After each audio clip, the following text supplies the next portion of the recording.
Bem-vindos ao Café com Bis, o podcast que pode ser o benchmark que faltava para alavancar a sua carreira. Eu sou Jéssica, gestora de Market Growth, mentora de Growth e Creator nesse projeto que eu amo tanto. Já estamos aí no 25º episódio, estou bem feliz. Hoje a gente vai receber a Ana Moreno D'Amico, Global Head of BCG. Eita, acertei? Acertei.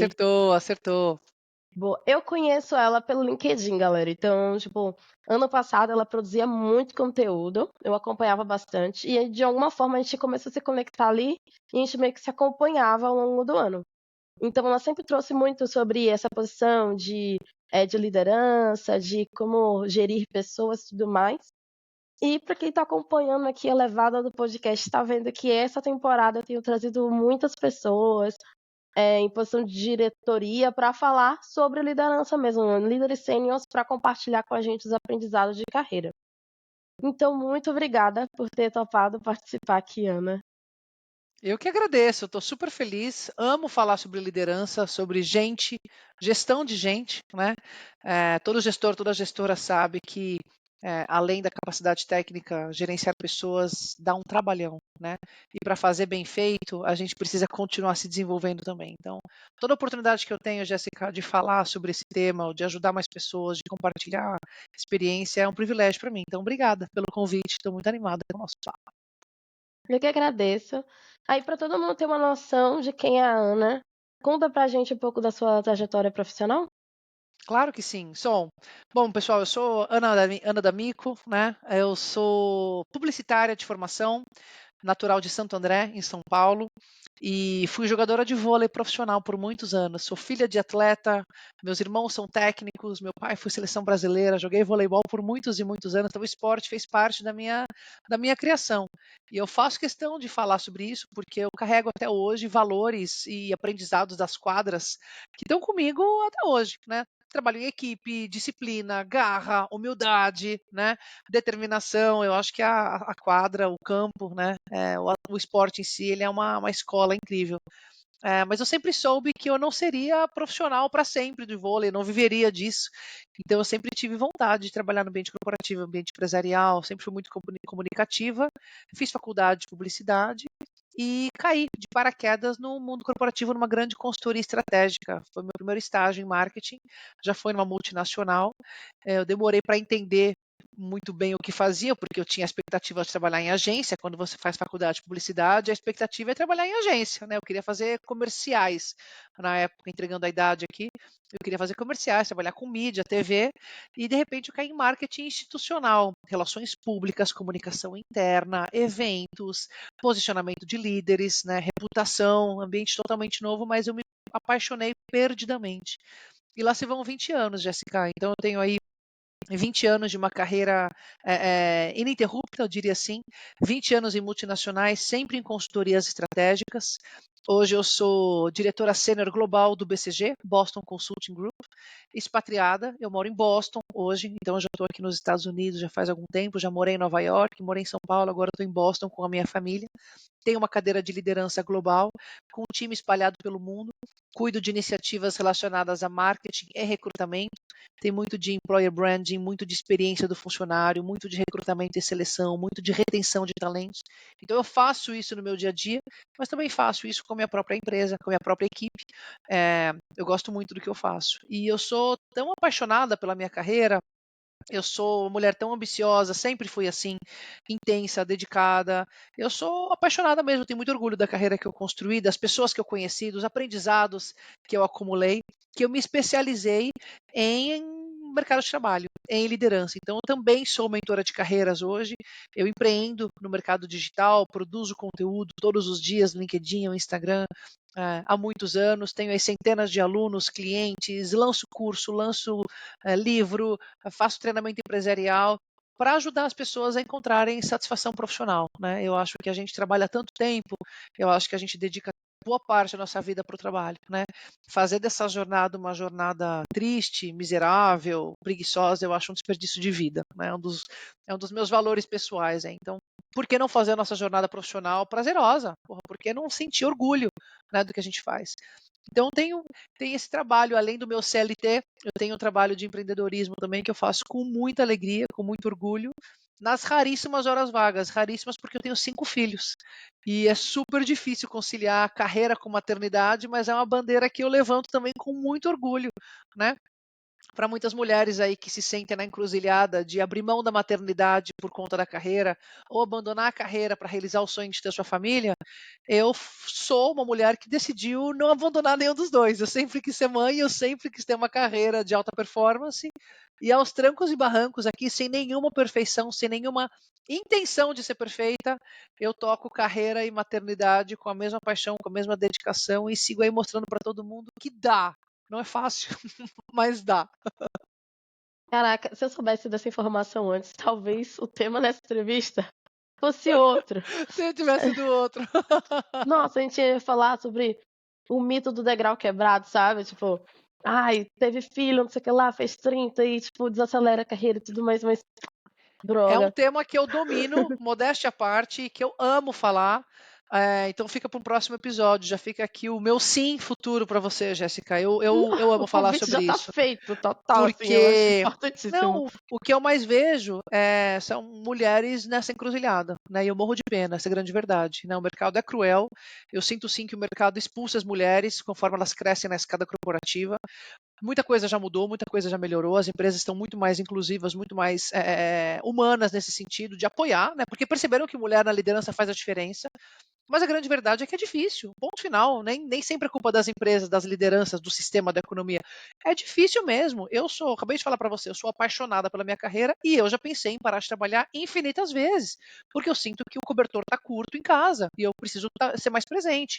Meus filhos têm 8, 7, 4, 2 e 10 meses. São pequenos, né? Eu tenho 3 na fralda ainda. Então, eles dependem de mim, não são adolescentes, né? Já independentes.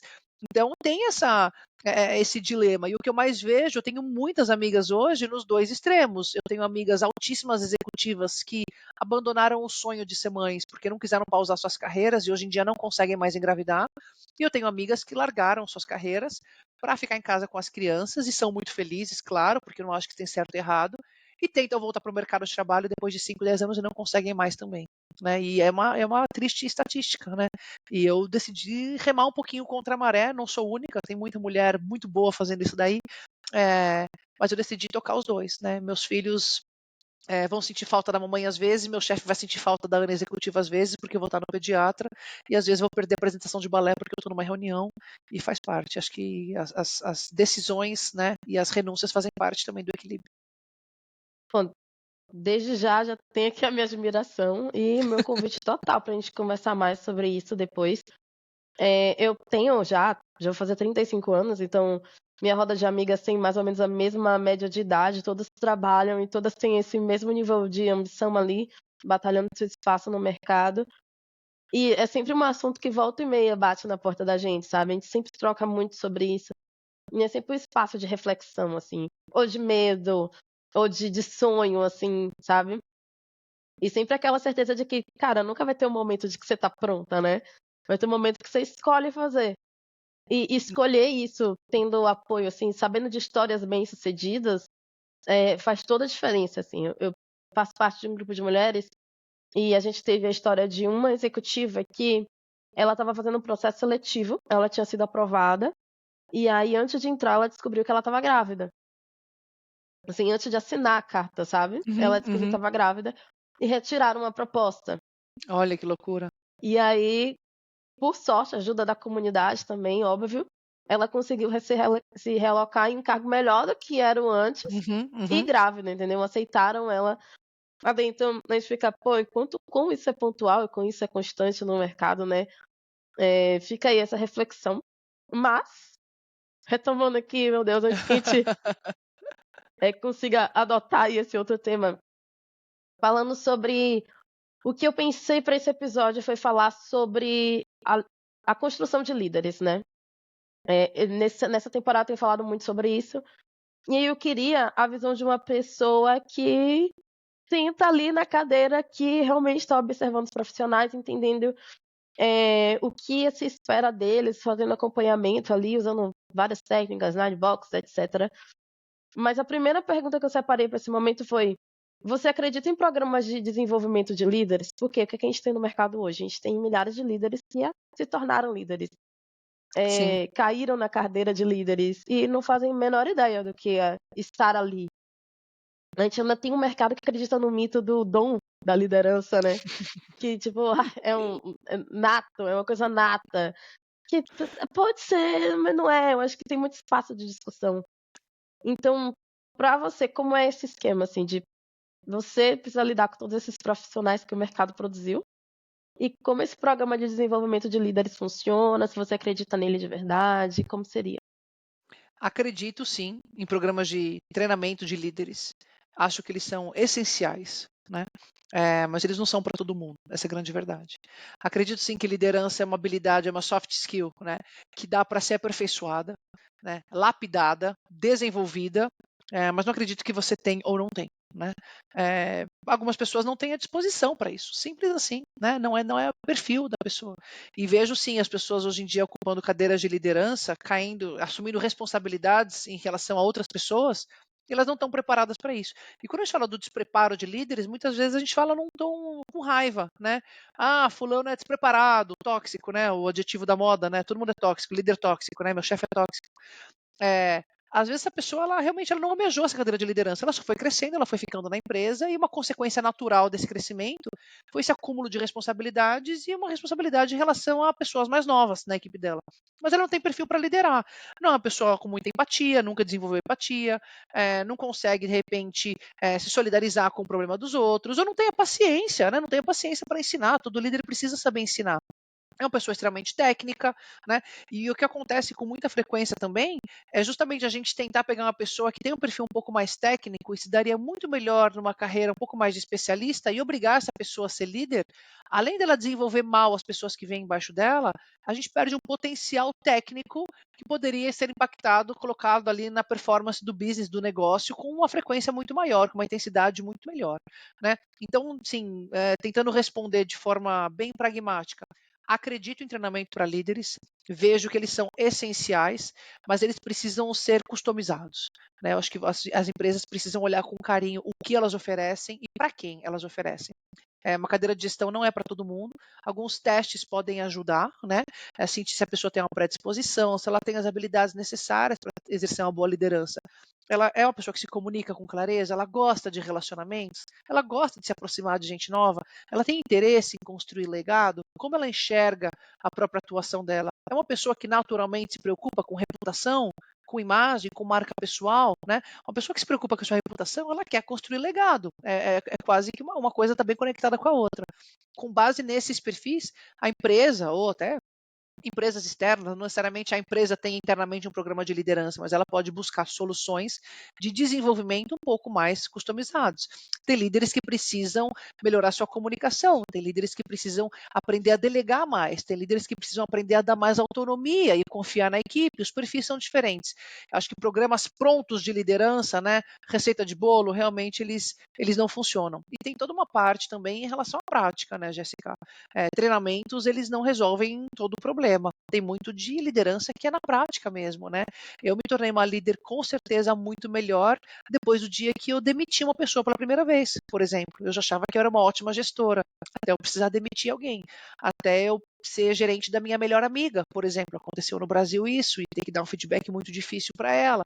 Aconteceu isso. Então, algumas ocasiões que só a prática traz para a gente, elas qualificam bastante também. Então, precisa existir um equilíbrio entre conhecimento vindo de treinamentos, vindo de cursos, conhecimento teórico, livros, mas também precisa ter um pouco de prática, né? A gente precisa sentir aquele gestor no dia a dia, se ele tem o perfil ou não, se ele merece subir numa cadeira mais gerencial, ou se ele prefere, ou se é preferível que ele seja mais especialista, mais focado no negócio e menos nas pessoas. Tem algumas características que são meio que fundamentais ali, né? Eu sou líder há o quê? Vou fazer 5 anos de liderança. Eu acho super pouco, assim. Eu acho pouquíssimo, pouquíssimo. Até porque eu não fui aquela pessoa que foi preparada para ser líder. Eu também caí, assim. Então, até eu entender a cadeira e aí começar a me preparar ali pra cadeira e ir aprendendo enquanto eu ia fazendo, que é a realidade da maioria das pessoas que a gente consegue falar, eu nem sequer consigo ter a certeza assim de que eu tinha naquele momento que caiu pra mim as habilidades fundamentais, Sim. sabe? Tipo, e teve um episódio aqui na temporada passada que a gente fez sobre pipeline de liderança. Quando a gente terminou de gravar o episódio, que foi com a Carolina Olivoles, uma grande líder da Local Web, e hoje ela segue empreendendo, a gente chegou no final das contas que, tipo, gente, são as mesmas habilidades que você precisa quando é líder de si mesmo, é que você precisa lá quando você é líder de sabe, de grandes áreas. O que acontece são níveis da evolução dessa mesma habilidade. Então, assim, para você, para esse primeiro nível, quais são essas habilidades? E como ela vai se desenvolvendo assim? O que você vai esperando deles assim, como habilidade fundamental? Para mim, a habilidade fundamental de um líder, principalmente em começo de carreira de liderança, ou para ele desenvolver ali um bom alicerce, né, a fundação, o primeiro passo, é ele se aproximar da equipe. Não tem como você exercer uma boa liderança se você não tentar minimamente conhecer a sua equipe. É através desse one-on-one, através dessa conversa inicial. Às vezes é um time muito grande, realmente a pessoa não vai ter aquela disponibilidade de conhecer todo mundo no detalhe, mas ele não fazer ideia de quem é a equipe reportando para ele, vai ser muito difícil ele extrair o melhor dessas pessoas, né? Todo líder está focado em resultados, mas ele só vai ter resultados através das pessoas. Ele só vai ter o melhor resultado através das pessoas quando ele souber exatamente que tipo de tarefa ele pode esperar das pessoas. Um erro que eu vejo acontecendo hoje com muita frequência, e ele é consequência dessa falta de conhecimento na sua equipe. Por exemplo, os chefes vão lá, os líderes vão lá e eles tentam avaliar as equipes. Aí o que todo mundo faz? O que todo chefe faz de cara? Pontos fortes, pontos fracos, né? A gente tenta traçar ali, fortalezas e fraquezas. Todas as fortalezas eles meio que deixam de lado, porque a pessoa já tem esse dom, ela já é naturalmente boa naquilo. E o que as empresas costumam fazer, que eu acredito que seja um erro gigantesco, forçam desenvolvimento de pontos fracos. A Jéssica não vai bem naquele tema, então a gente vai extrapolar todas as possibilidades de obrigar a Jéssica a desenvolver aquilo. O que você faz? As fortalezas das pessoas ficam abafadas e você força todo mundo a colocar um holofote em pontos fracos. O que você faz? Você cria um time nivelado por baixo. Um time gigantesco, totalmente mediano. Eu acredito no oposto disso, Jéssica. É claro que é legal desenvolver pontos fracos, né? A gente precisa crescer, a nossa linha evolutiva, a nossa linha de carreira, ela precisa ter algum progresso. Então, claro, vamos desenvolver pontos fracos. Mas eu sou muito mais da linha, pega pontos fortes e coloca para jogo e maximiza o que a pessoa já faz naturalmente muito bem, né? Pega a pessoa que tem facilidade com números e transforma essa pessoa numa máquina de dados. Pega a pessoa que tem uma boa comunicação e faz ela ser a porta-voz da área. A gente vê as pessoas fazendo o oposto. Pega o fulano que tem pavor de falar em público e dá a convenção de vendas para ele apresentar. Pega uma Ana D'Amico que odeia planilhas, por exemplo, e me dá a planilha da área. Eu vou fazer com uma vontade, ou vou fazer com boa vontade, mas vou fazer mal, porque não é uma habilidade boa que eu tenho. Então, nesse processo de conhecer minimamente a sua equipe, você consegue listar pontos fortes e pontos fracos com um pouquinho mais de granularidade, um pouquinho mais de carinho e delegar tarefas mais específicas. Jéssica, não é uma delícia quando o chefe delega para a gente uma tarefa que a gente sabe que vai fazer bem? Né? Caraca, que delícia que isso aqui caiu no meu colo. É exatamente o que eu sei fazer. Nossa, que bom, vai colocar para jogo toda a habilidade que eu tenho em relação a essa skill aqui, essa capacitação que eu já sei que eu vou bem. Dá até um banho de confiança no funcionário, né? Então, o papel número 1 da liderança é se aproximar minimamente, o máximo que conseguir, mas minimamente da sua equipe, para entender quem faz bem o quê. Nesse processo pode existir até autoconhecimento dos próprios liderados, né? Jéssica, o que você considera que seja a sua tarefa mais bem feita? Né? O que você acha que você faz com mais carinho, com mais atenção, com mais vontade? Nossa, eu sou ótima aqui, eu deixo desejar um pouquinho porque não é minha. Ótimo, cria essa comunicação transparente para criar uma estratégia de delegação efetiva em cima disso. Quando o funcionário recebe uma tarefa que vai exigir aquilo que ele já faz bem, vai exigir que ele faça mais, algo que ele já gosta de fazer, a chance dessa tarefa ser bem feita e do resultado ser melhor é 1 milhão de vezes maior do que você ficar exigindo que alguém desenvolva uma habilidade que ela naturalmente não gosta ou que ela naturalmente tem mais dificuldade.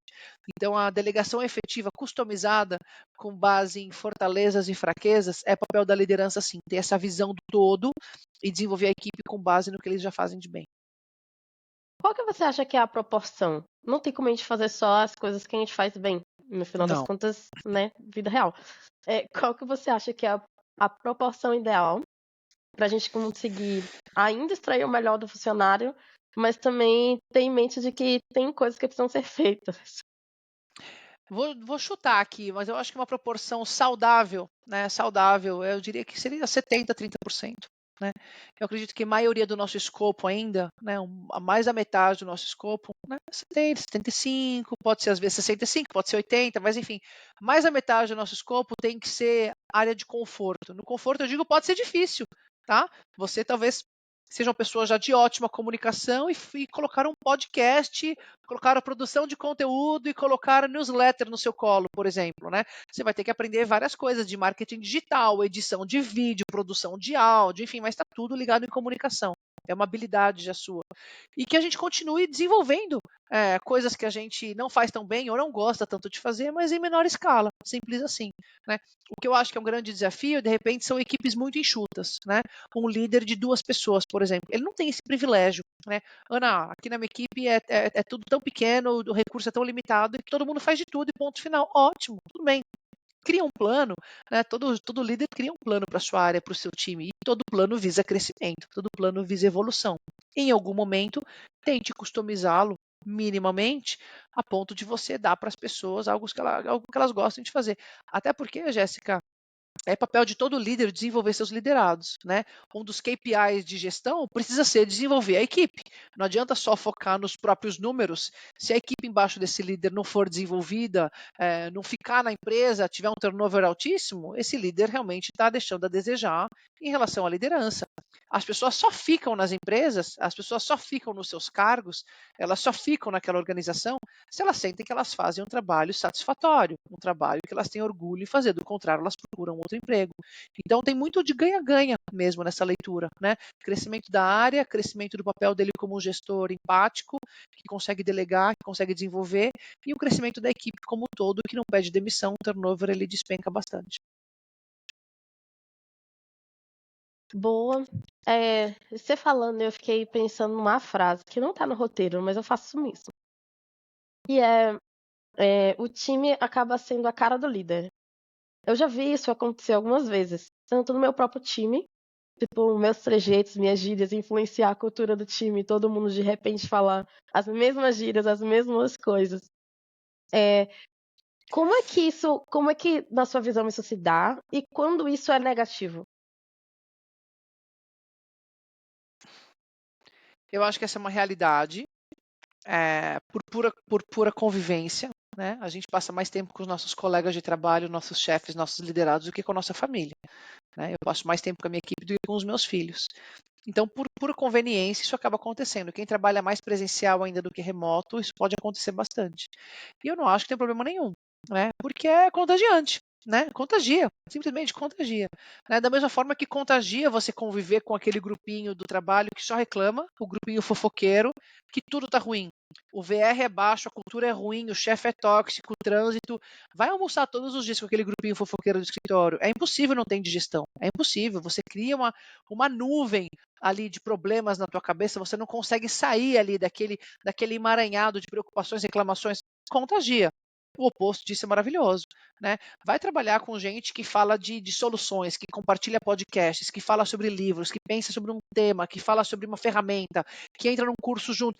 Pessoas que falam sobre ideias, falam sobre evolução. Aquilo naturalmente te faz crescer. Eu acredito muito na força do ambiente. Né? O ambiente ele te proporciona crescimento ou estagnação. O líder tem um papel gigante aí. Em que momento que isso é negativo? Quando esse líder é um cara extremamente baixo astral, super negativo, não consegue ter uma visão de longo prazo, não consegue ter visão do todo, foca muito mais em problemas do que em soluções, fala mal da própria empresa, fala mal dos outros pares. Que exemplo que esse cara está dando, né? É muito difícil para mim falar de liderança sem fazer paralelos com a maternidade, né? Não só eu tenho muitos filhos, mas a gente como pai, como mãe, o nosso papel é dar um bom exemplo, né? Até no trânsito, eu xingo menos no trânsito quando as crianças estão no carro comigo, porque eu não quero que eles aprendam palavrão, eles vão aprender eventualmente. Que não seja por mim, que não seja com 3 anos de idade. Então a gente fica um pouco mais atento em relação ao que a gente faz, porque a gente quer dar bom exemplo. Porque um bom líder não se preocuparia com isso, né? Porque um bom líder não está preocupado em chegar no horário, ser pontual numa reunião, dar um feedback transparente, dar uma ajuda ali humana, se colocar no lugar de alguém quando alguém, sei lá, termina um namoro, perde o cachorro, tem um problema na família, está com um problema de baixa performance. A gente quer dar um exemplo. Isso aí se torna um problema quando o líder realmente é um cara extremamente egoísta, é uma executiva extremamente egocêntrica, que é orientada por poder, confunde autoridade com autoritarismo. Quando existe alguma confusão mental ali na cabeça do líder, isso cascateia com muita facilidade e, claro, cria um problemão. Nossa, que intenso, né? Tipo, a gente tava falando numa das gravações o como o autoconhecimento é importante, né? No papel da liderança. E como o autoconhecimento é uma coisa recente. Então, assim, outro dia começaram a falar de autoconhecimento, sabe? Acho que é coisa dos anos 2000 isso daí. Daí, a pessoa que tá sendo tóxica, geralmente ela não consegue identificar-se como tóxica. Ela sente que tá procurando alguma coisa super factível, assim, sabe? E talvez não esteja tão aberta a ouvir os feedbacks, assim.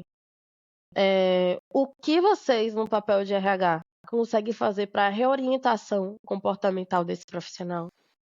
Sendo que o comportamento dele cascateia, né?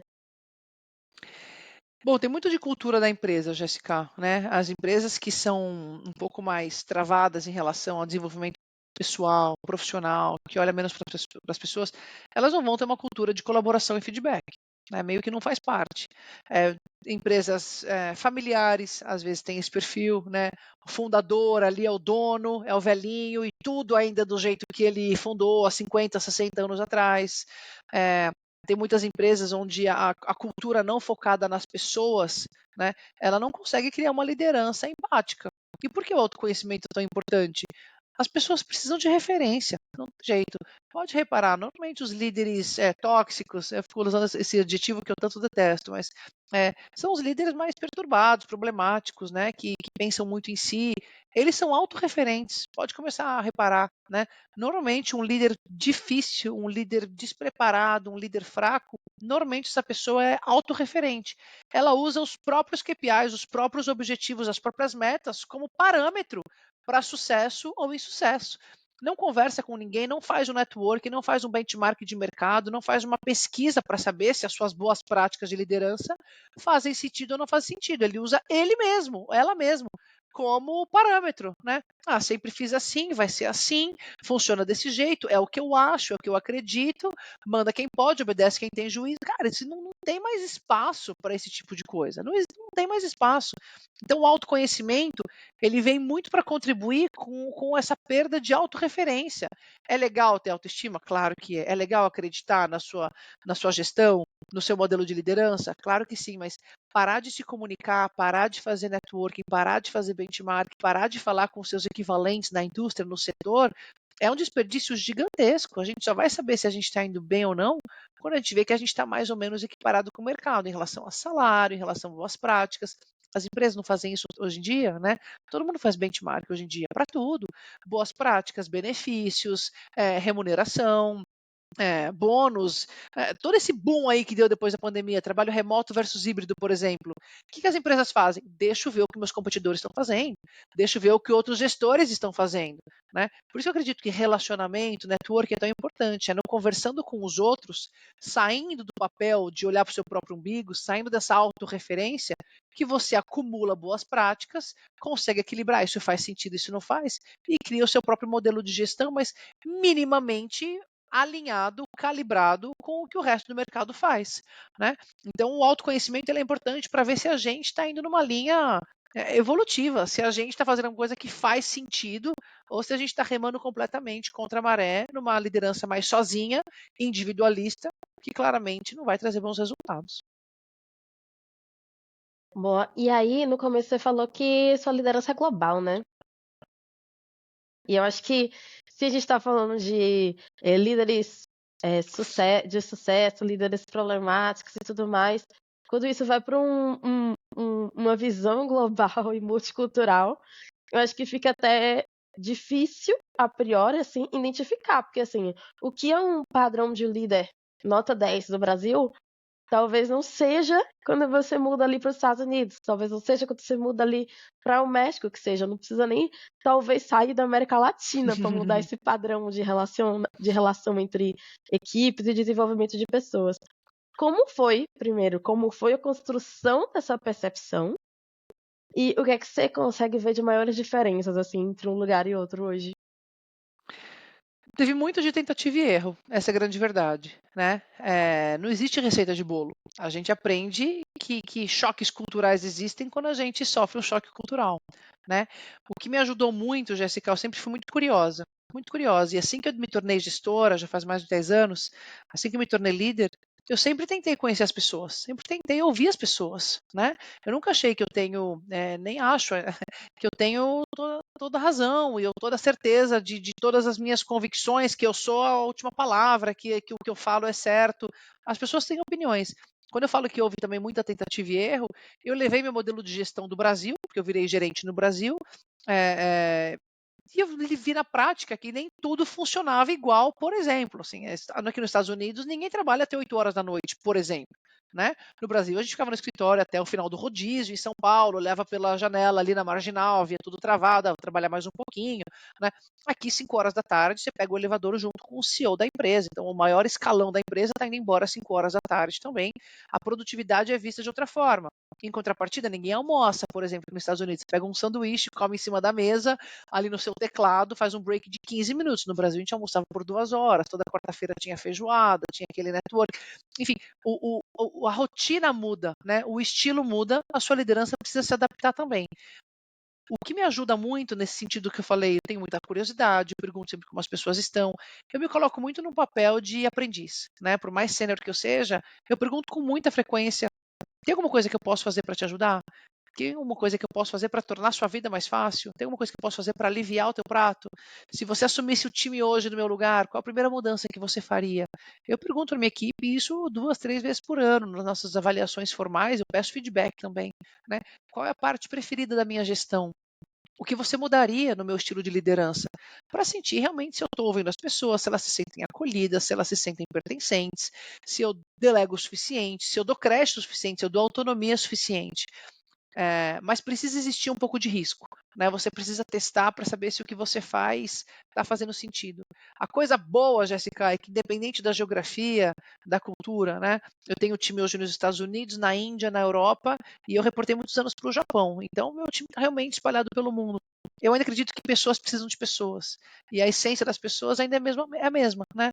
No final do dia, trabalhando numa empresa global ou não, multinacional ou local, toda empresa quer gerar resultado, toda empresa quer crescer, todo mundo quer entregar um bom trabalho, ir para sua casa, curtir sua família, curtir seu dia e descansar, né? Eu ainda acredito que, tirando um caso ou outro de gente louca, que aí precisa realmente de ajuda, né? Gente que não está com a cabeça no lugar, a maioria das pessoas quer entregar um bom trabalho, quer ser feliz na vida, quer voltar para casa e curtir a sua família, fazer seus hobbies, curtir, enfim, a sua vida pessoal, né? Se essa é a grande massa, vamos partir desse ponto em comum entre todo mundo aí, né? O que a gente precisa minimamente para entregar um bom trabalho, né? Se comunicar minimamente bem. O que a gente precisa para garantir que vocês tenham satisfação aqui?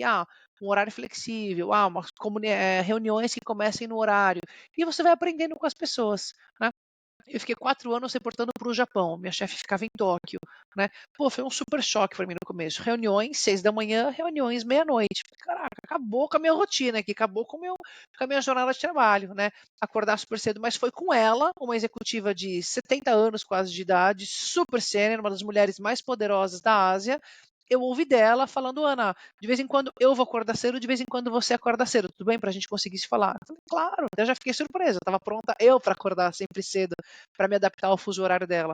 Ela veio com toda a sua senioridade, veio para o meu nível, entre aspas, e falou: ora eu me sacrifico, ora você se sacrifica, tudo bem? Eu falo, claro, tudo ótimo. É na prática, né? Eu aprendi com ela a ser muito empática, porque ela foi empática com o meu fuso horário também. Não é porque eu sou mais jovem que eu vou ter que sacrificar sempre as minhas noites de sono, a minha noite com a minha família. Ela me sacrificou também. Nessa tentativa e erro, a gente ajusta fuso horário, a gente ajusta a comunicação. É, quem gosta de falar de forma mais sucinta, quem gosta de falar um pouco mais, profissionais que precisam de mais chacoalhão, profissionais que vai mais na base do carinho. Eu falei para você no começo que eu sou jogadora profissional de voleibol, né? Que eu cresci no esporte. Conversa com um técnico de uma equipe hoje. Ele não trata todo mundo igual. Não tem jeito. Tem atleta que você tem que gritar e falar, vai, acerta essa bola, pô, você tá louco. E tem atleta que você tem que chegar e falar assim, você não percebeu que aquela bola ia cair do seu lado? Né? Presta um pouco mais de atenção. Ele não grita igual com todo mundo. Ele não trata todo. Tem jogador que você precisa chacoalhar e mexer com o brilho do cara. Tem jogador que você precisa pegar ali a paixão dele pelo esporte. O gestor é exatamente igual. Não dá para nivelar por baixo, não dá para tratar todo mundo igual, não dá para achar que o seu modelo de liderança vai fazer sentido para todo mundo. O tempo, a prática e a boa vontade te ajuda a customizar as soluções. Entender que na Índia eles respeitam tal horário, entender que para Londres não tem problema falar essa palavra, entender que aqui nos Estados Unidos tal vocabulário é totalmente inadmissível, mas no Brasil funciona. Tem que ter coragem, tem que tomar um pouco de risco, né? Eu cheguei aqui nos Estados Unidos e eu dava beijo nas pessoas e abraçava as pessoas, porque no Brasil você conhece alguém e imediatamente você dá o rosto para beijar. E aqui imagina, aqui te esticam a mão. Até mulher com mulher, é tão estranho apertar a mão de mulher, né? Hoje em dia é a coisa mais normal do mundo. Eu dou aperto de mão nas mulheres. Meus primeiros meses aqui era um show de horror. Eu ia com o rosto, as pessoas esticavam a mão na minha barriga ali até eu perceber, né? E a minha chefe, quando eu conheci, fui abraçar, ela baixou para mim, ela é japonesa, entendeu? Tem um pouco de vergonha, eu acho que tem muito também de levar na esportiva, sabe, Jéssica?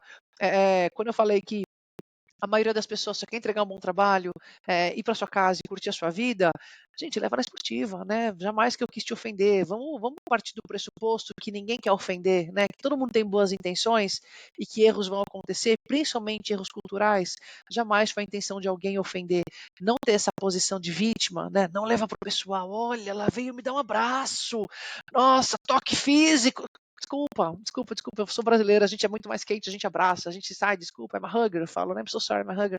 E pronto, e toca o barco, não fica problematizando as coisas, sabe? Tentando encontrar buraco cultural, ofensa onde não existe. A partir do pressuposto que as pessoas querem se dar bem, querem entregar um bom trabalho, que eu acho que metade dos problemas caem por terra. Você parece uma pessoa muito, muito segura, assim, muito confiante de si, sabe? Eu fiquei me perguntando, pô, você construiu ou sempre foi assim, sabe? Primeiro essa pergunta, assim, se você construiu e qual Eu, caminho você utilizou pra construir? eu sou sim, Jéssica, eu sou super bem resolvida. Eu sempre fui uma criança, uma adolescente bem independente, mas a minha autoestima ela veio muito da minha dedicação com as coisas, né?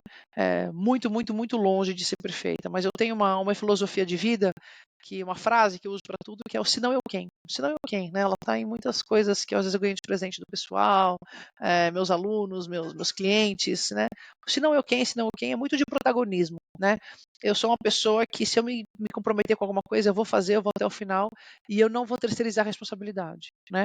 Eu sou a pessoa que talvez tenha muito de orgulho até nisso, né? Precisa até trabalhar, né? Para não transformar essa independência em autossuficiência e me tornar uma pessoa egoísta, né? Trabalho, claro, muito nisso, né? Toda noite ali fazendo um exame de consciência, tipo, Deus, tô errando a medida aqui, me ajuda, né? Mas tem muito de independência no sentido de autorresponsabilidade. Eu decidi tomar as decisões em relação à minha vida e eu decidi arcar com as consequências dessas decisões. E veio muito na linha de ser uma autoexecutiva com filhos, né? Assim que eu decidi ter filhos, ter uma família numerosa, eu tenho pouquíssimas amigas hoje com 5 filhos, na verdade, tenho dificuldade de encontrar alguém com 5 filhos. Hoje em dia, morando fora do Brasil, né, sem rede de apoio, sem minha sogra, sem minha mãe, sem uma ajuda em casa, coisa que eu tinha em São Paulo, por exemplo, porque é muito mais normal a gente ter uma ajuda em casa, né? Eu tinha uma rede de apoio enorme em São Paulo e aqui sou eu, meu marido e Deus, né? Assim que eu decido fazer as coisas, eu assumo as consequências das minhas decisões, né? E eu gosto muito de falar na base do Senão Eu Quem, de protagonismo de carreira, protagonismo de vida. Eu não sou uma vítima das circunstâncias, eu sou uma consequência, um produto das minhas escolhas. Isso traz um senso de pertencimento para a minha própria vida que me faz ser uma pessoa bem resolvida, né? Então, por exemplo, me pergunto com muita frequência como eu dou conta. É a pergunta número 1 ali do meu Instagram todos os dias. Como você dá conta? Carreira e filhos, escola, pediatra, e sábado de manhã, tô dando aula e responde caixinha no Instagram e produz conteúdo. Eu tenho a vida que eu escolhi para mim, ninguém me colocou nessa vida, ninguém me colocou aqui de paraquedas, né? E seria muito cômodo, muito conveniente. Ai, minha vida é corrida. Ai, o meu trabalho, eu ainda empreendo, eu ainda tive. Eu quis empreender. Eu quis trabalhar em multinacional.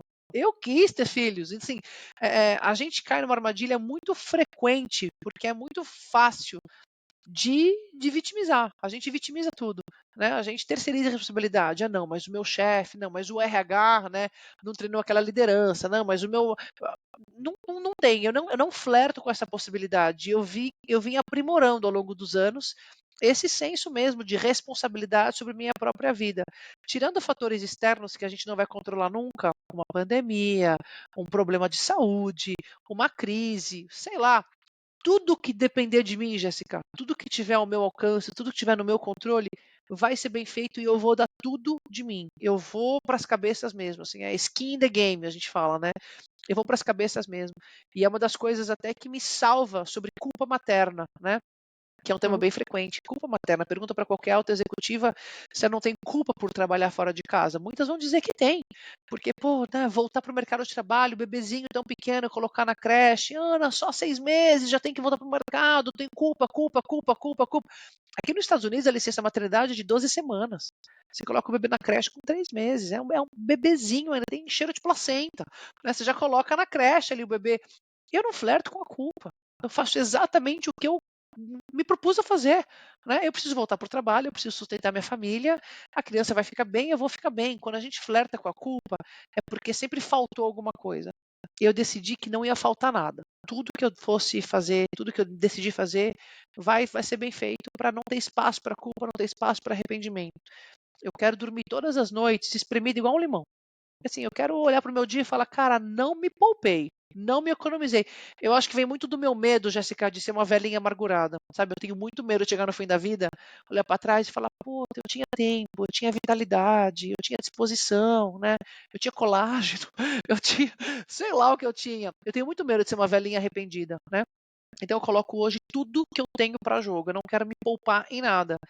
Essa filosofia de vida, esse jeito de não me poupar, me blinda, né? De culpa, me blinda de e se, me blinda de comentários dos outros, me blinda, né? Então acho que a autoestima ela vem sendo trabalhada e ela vem sendo lapidada com esse constante exercício diário de dar tudo que eu tenho para os meus filhos, no meu trabalho, para os meus clientes, no dia a dia, e dormir todos os dias falando, caraca, não me economizei. Coloquei tudo que eu podia, todas as minhas melhores capacidades, habilidades, coloquei à disposição dos outros, para as crianças, para o meu marido, para o meu trabalho, para o meu time, para a minha empresa, não sobrou nada. Hora de dormir e recarregar, acabou. Eu vou me boicotar para quê? Eu vou me sabotar como? Se não sobrou nada para ser sabotado, entendeu? Então talvez seja a minha arma secreta aí para lidar com o síndrome da impostora. Eu tenho as minhas inseguranças, é claro que eu tenho, mas eu combato esse sentimento de sabotagem, de acreditar, de achar que eu não sou suficiente, colocando tudo o que eu posso para jogo, não economizando em nada, e eu vou construindo essa Ana aqui que você está vendo agora. Meu Deus, vieram tem tantas perguntas. Eu acho que tem uma que eu preciso fazer, assim, e aí Manda.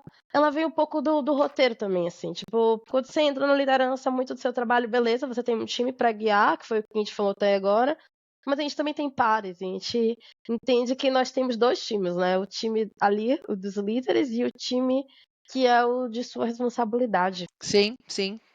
E aí quando eu penso nessa sua confiança, aí eu penso que você é mulher, e aí eu penso que é um mercado que ainda é majoritariamente masculino, eu fico pensando,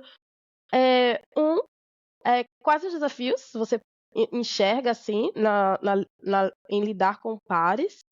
E 2, a sua autoconfiança já não incomodou pessoas da sua convivência? Você já foi confrontado algumas vezes por esse posicionamento? Não. Eu não sei se confrontada, mas provavelmente já incomodou. E nem na linha de inveja, porque, de novo, eu não acho que eu estou numa posição de ser invejada para nada. Eu só tento viver minha vida Não, você tá de sim. boa. Não, Gostaria de não, dizer. Você tá sim. não. Eu, é, eu acho que já incomodou. Por quê? Por trazer um fato aqui, não é um achismo, né? Há pelo menos 10 anos, Jéssica, ano após ano, no meu feedback de final de ano, vem algo relacionado à minha energia, ao meu estilo acelerado, né? E eu morro de rir. Eu morro de rir. Meu marido, ele gargalha todo dezembro quando eu chego com a minha avaliação aqui. Eu falo, olha aqui, amor, veio de novo aqui. Ana um pouco enérgica demais. Pessoas se sentem acanhadas em trabalhar com a Ana. Até no mais profundo, na linguagem corporativa, com essa minha chefe, inclusive com essa japonesa super séria, super incrível, né? Eu nunca vou esquecer, veio num feedback assim dela. Eu gostaria que a Ana falasse mais let's see ao invés de let's go, né? E eu entendi esse feedback dela, porque e é muito eu, né? Mas quando veio, eu falei, pô, Miki, você tem certeza? Ela fez, Ana, é que a gente fala com você no meio da reunião, você tá, let's go, let's go. É meu isso, Jéssica. Eu tenho essa energia, eu sou acelerada. De novo, não sei se é certo, não sei se é ideal, não sei se eu quero ensinar as pessoas a serem assim, porque eu pago um baita pato, né? Eu tenho um preço alto por ser assim, né? Eu durmo pouco, deve ser difícil conviver comigo, coitado do meu marido, um santo, né? Eu quero fazer mil coisas, eu invento mil programas para as crianças, eu tenho esse ritmo, de novo, já confessando para você, talvez seja o meu medo inconsciente de ser uma velhinha amargurada, eu tento me gastar agora com medo de me poupar, porque a gente se poupa, né? A preguiça, ficar aqui no sofá, não vou fazer. Não, não, não, não, não, gente, vamos fazer, vamos fazer. Então, eu acho que isso já incomodou, sim, pares, chefes, né? Eu vou tentando modular. Nessa coisa de vamos falar mais, vamos ver, ao invés de vamos fazer, tá bom, eu aprendi a ser um pouco menos impulsiva, a dar mais chance para as pessoas falarem, eu consegui até modular um pouco da minha liderança com esse feedback.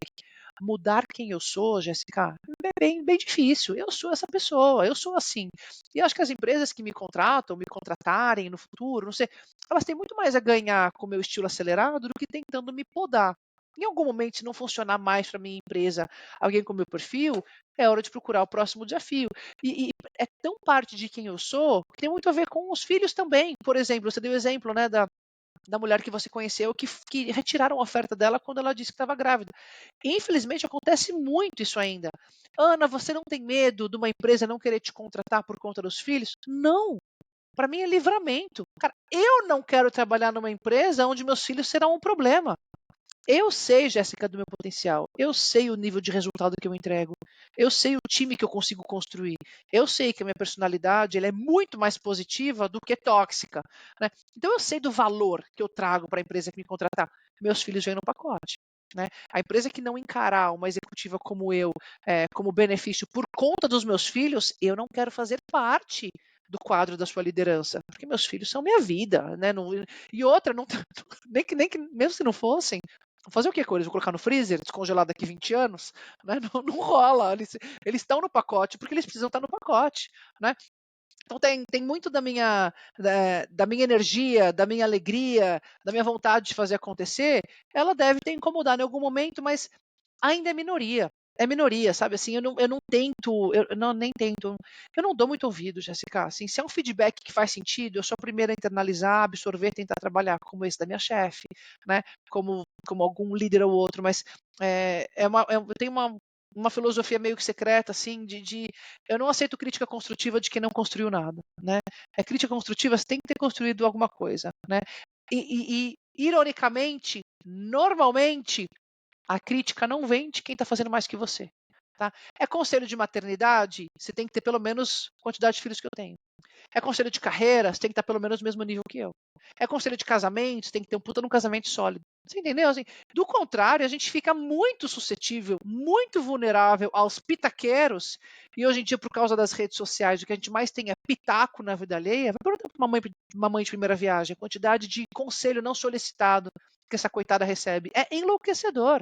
Vai falar com o líder de primeira viagem se a quantidade de dicas que ele recebe por aí, não necessariamente pessoas genuinamente interessadas em desenvolvê-lo. Né? Eu passei a modular um pouco o que eu recebo, o que eu absorvo. É uma crítica construtiva? Essa pessoa tem interesse em me ajudar? Ela conquistou, ou ela fez, ou ela faz mais que eu? Eu sou a primeira a ouvir e eu quero um almoço com você ainda para absorver tudo que você puder me ensinar. Do contrário, é só pitaco, é opinião sem saber como funciona aqui no meu dia a dia, pitaco sobre eu dormir pouco, dormir muito, eu fazer ou não fazer, desculpa, eu passo. Então, meus pares que se incomodarem com o meu jeito, com a minha energia, desculpa, né? O meu interesse único é fazer o time crescer, é fazer a empresa bater meta, é criar um ambiente de colaboração, de generosidade. Eu estou pronta para mentorar, estou pronta para ajudar. Se a pessoa me enxergar como competição, como rival, acho que é um baita desperdício. Eu me afasto. Nossa, que aula. E aí, uma das perguntas que eu fiquei na cabeça também foi: e aí, é, deixa eu construir ela direitinho, porque tem a ver Manda, com manda. todos os pontos que você trouxe, assim. Às vezes, para mulheres, isso é muito comum, na verdade. Mulheres com características um pouco mais dominantes, um pouco mais enérgicas, acabam encontrando um pouco de resistência do ambiente que elas estão inseridas. E aí, esses feedbacks, não é todo mundo que tem neurônio de titânio, emocional de titânio. E aí começa a entrar ali num lugar um pouco mais inseguro. E aí eu queria conversar contigo sobre os problemas de uma liderança insegura, sabe? De que. É, basicamente essa pergunta mesmo, não tem mais nada não. É tipo, o problema que pode causar uma liderança segura e até da sua posição entender assim, pô, como é que a organização consegue? A organização tem um papel nisso ou é você por você mesmo, sabe? Eu acho que gente insegura, antes de liderança, gente insegura sofre, sofre, né? A pessoa realmente não consegue assumir risco, ela não consegue encarar problemas, ela sofre em relacionamentos, ela sofre na vida. Sofrer no trabalho é só mais um dos sofrimentos, né? Uhum. Então, a gente falou um pouquinho sobre autoconhecimento, né?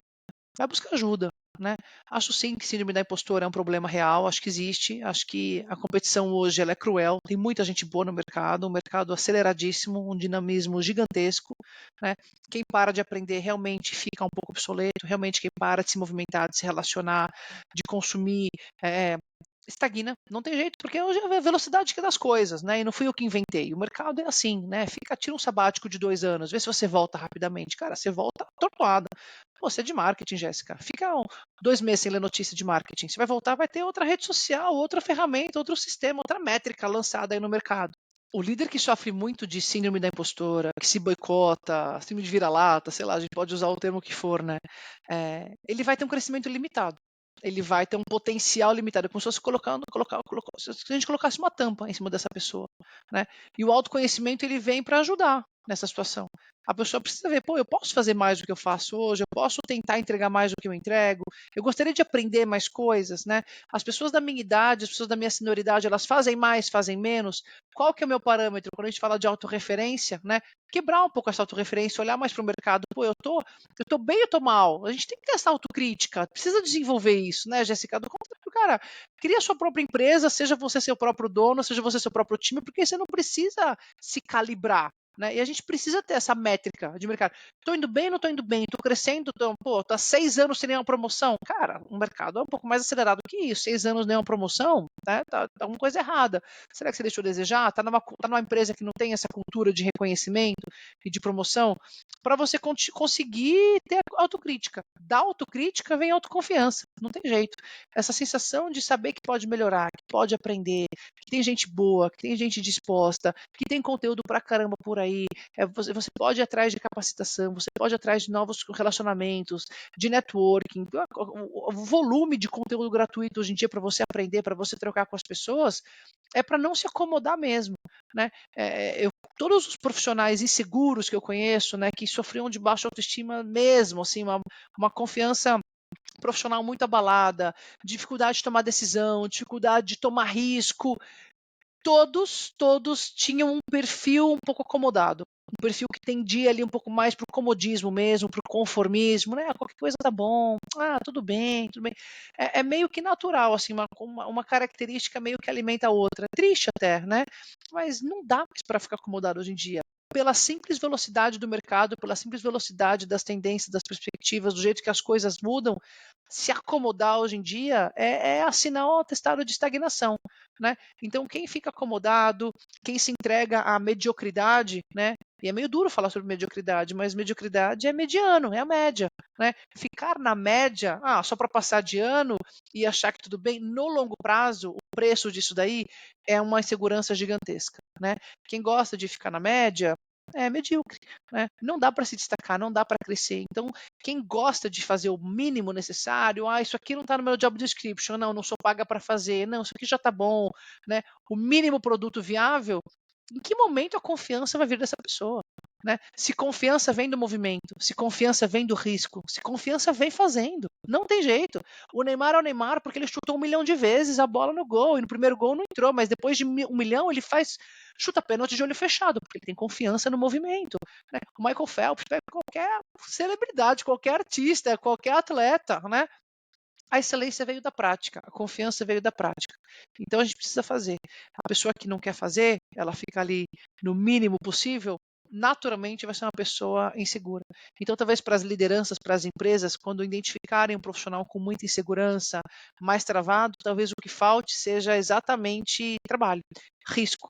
Oportunidade, né? Dar uma oportunidade para as pessoas tomar risco controlado, não precisa jogar na fogueira de repente, mas justamente que essa pessoa precisa de um pouco mais de exposição, um pouco mais de visibilidade, né? Daí vai vir o movimento, daí vem a confiança e acho que ela consegue navegar um pouco melhor.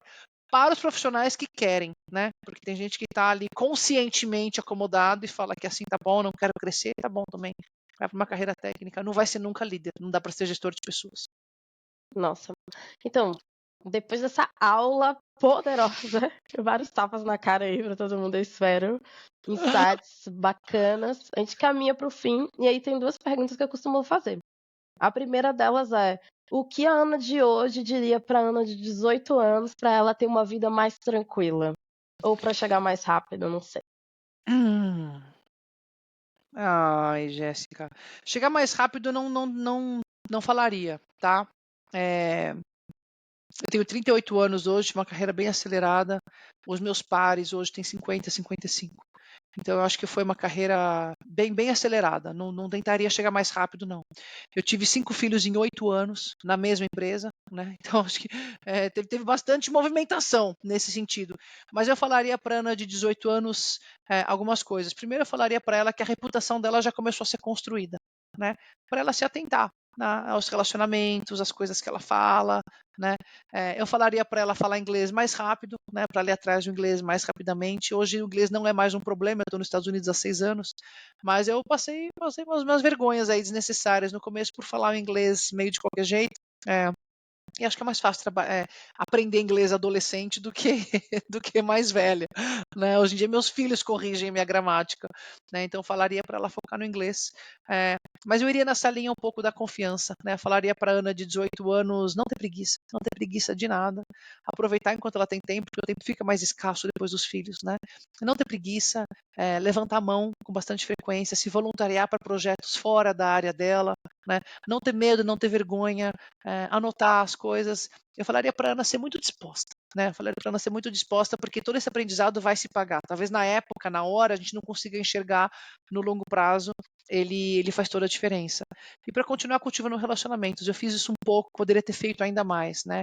A minha primeira chefe, ela é hoje minha cliente, né? Ela compra meus produtos de carreira, ela tem 20 anos a mais do que eu, e ela me contratou das quadras de vôlei, né, presenciar essa virada, ter esse carinho, mas ela é uma mentora para mim, né? Eu poderia ter mantido um relacionamento com vários chefes que eu tive quando eu era estagiário, quando eu era analista, eles seriam hoje muito mais presentes na minha vida. Então, investir em networking desde o começo, investir em reputação desde o começo, aprender bastante, eu acho que teria sido ainda melhor para minha carreira. Ao mesmo tempo, Jéssica, eu reflito bastante nessa coisa, né? A Ana de antigamente, e se eu pudesse encontrar, se eu pudesse impactar. É muito difícil olhar com sobriedade, né? Com pragmatismo para a Ana do passado, porque eu acho que justamente os tropeços, os erros, né? Os vacilos, as inseguranças, as inocências da Ana começo de carreira fizeram a Ana de agora. E se você me entrevistar daqui 20 anos, eu lá com 50, 55 anos, talvez eu fale, a Ana de 38 achava que sabia tal coisa, e talvez tenha uma jornada aí que eu vou encontrar na próxima década, né? Mas é isso, galera. Muito obrigada por ter vindo até aqui. Eu vou deixar aqui os contatos da Ana. Quem quiser adicionar, consumir conteúdo, é sempre muito legal.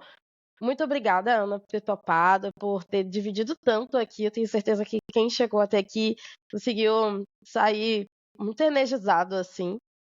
e com muitas coisas para pensar, sabe? Muitas questões aí para pensar e para desenvolver.